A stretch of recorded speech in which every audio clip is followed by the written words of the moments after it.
Blackpink just pulled off what might be the biggest betrayal in K-pop history. And I'm not talking about their music. I'm talking about what they just did to their own fans. Stay with me because what I'm about to tell you will change how you see this group forever. If you've been following Blackpink recently, you know something feels off. And after what happened at their recent concert in Seoul, it's becoming crystal clear that this isn't the same group we fell in love with. This is about money, manipulation, and the slow death of what once was K-pop's biggest girl group. Let me paint you a picture. You're a Blink. You've waited almost 2 years for Blackpink to tour again. You scrape together your money, maybe skip meals, work extra shifts to buy a ticket to see your idols. You show up to the venue excited, heart pounding, and then you literally can't see the stage. I'm not exaggerating. At Blackpink's recent concert in Goyang, South Korea, fans in the N3 section, that's hundreds of people who paid good money for quote-unquote B seats, couldn't see a single thing. Not because they were too far back, but because YG Entertainment placed a massive screen installation right in front of their view. These fans paid to stare at a wall for 2 hours. One fan said, "I paid to stare at a wall." Another said, "This is literally fraud." The outrage was so intense that YG had to issue a public apology and offer refunds. But here's what's really messed up. This wasn't an accident. This was pure negligence from a company that knew exactly what they were doing. But this concert disaster? It's just the tip of the iceberg. Because what's happening to Blackpink right now goes way deeper than bad seating arrangements. It's about a systematic cash grab that's destroying everything we loved about this group. Let's talk about what's really happening behind the scenes. For the past 2 years, we've watched Jinny, Lisa, Rosé, and Jisoo build their amazing solo careers. But here's where it gets messy. Success changes people. And when you're making millions on your own, when you're getting praise individually, when you don't have to split everything 4 ways, why would you want to go back to being just a quarter of something? Many of the fans are saying that the chemistry that used to be there, that sisterhood, that genuine connection, it's gone. They look like 4 successful women who happen to work for the same company, not like a group of friends who chose to make music together. And can we blame them? When you've tasted individual success, when you've proven you can shine alone, going back to group dynamics feels like a step backward. And then we got Jump. Oh, Jump. Look, I know the general audience seems to like it. Streaming numbers are decent. But I think for me, this song is everything I never wanted Blackpink to become. It's a generic club banger that could be played at any random EDM festival, and nobody would even notice it's supposed to be Blackpink. This song has the Blackpink name on it, but it has zero Blackpink DNA. And honestly, I might never listen to this song again. It's that forgettable. It's that generic. When I think of Blackpink's discography, this will be the song I skip every single time. It sounds like it was made for TikTok trends and nightclub playlists. Please, YG.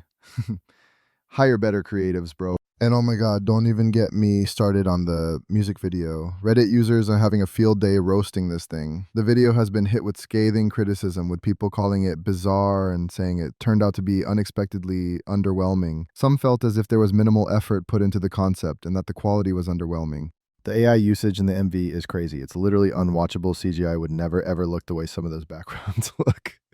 What the F is going on with Rose's face during the flying scene? Blackpink was supposed to be in the area. Why are they in literal ears like, what the F are we even doing? It's insulting to the girls and to us as the audience, to be honest. If the MV was concert clips of Blackpink, that would have bumped up my opinion about the song. The whole thing feels like a budget Russian sci-fi movie from 2010. The AI looks cheap, the concepts are all over the place, and there's no cohesive narrative. It's like they threw every trendy visual effect into a blender and hoped something good would come out. Spoiler alert, it didn't. The MV literally killed the whole vibe of the song for me. But here's the thing that really gets me, and this is where it gets dark. This isn't just about a bad song. This is about a group that's lost its identity, managed by a company that's more interested in milking the brand than preserving what made it special. Let's talk about YG Entertainment. This company has never been about music. It's been about the money. And Blackpink, they're YG's golden goose. But here's the problem with golden geese. Eventually, you kill them by demanding too many golden eggs. Think about Blackpink's career trajectory. Debut in 2016, instant success. And then what? How many comebacks did they have in their first 5 years? I'll tell you, not nearly enough. While other groups were releasing music consistently, building relationships with fans, growing artistically, Blackpink was being held back by YG's strategy of artificial scarcity. We want more music, fans would scream. We want more content. But YG's response was always the same. Make them wait, make them hungry, make them desperate. And you know what? It worked for a while. But here's where it gets absolutely ridiculous.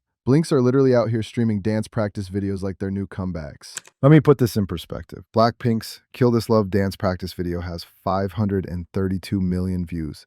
532 million views for a dance practice video.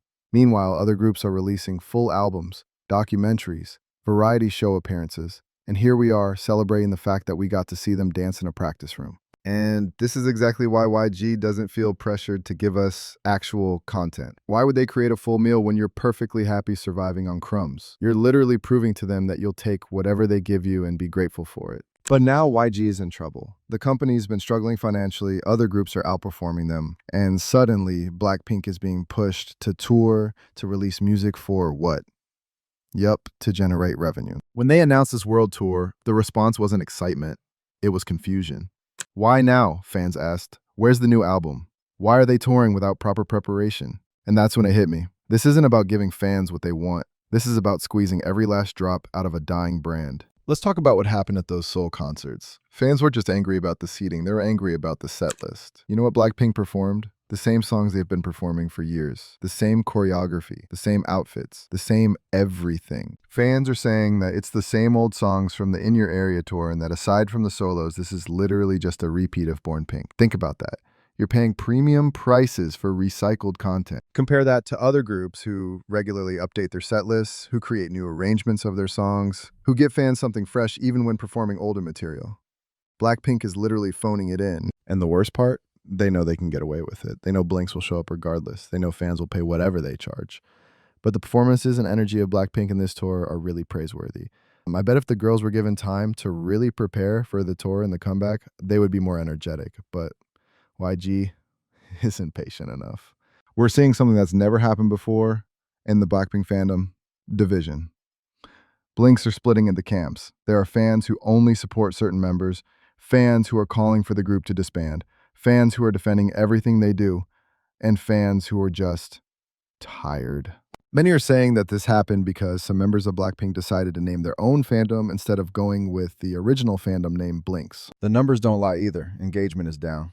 Streaming numbers for Jump are disappointing compared to their previous releases. What we have now is a brand being managed by a company that's more interested in short-term profits than long-term legacy. So where does this leave us? YG has promised changes after the concert disaster. They've offered refunds, they've apologized. But apologies don't fix broken trust. Refunds don't restore magic. And promises from YG Entertainment are about as reliable as, well, Blackpink's comeback schedule. The tour continues. More cities, more venues, more opportunities for members, and maybe an album after this tour ends in January 2026. Their contracts are up for renewal soon. Industry insiders are already speculating about who will stay and who will go. Will they all renew? Will they negotiate for more individual freedom? Will they choose to end Blackpink on their own terms?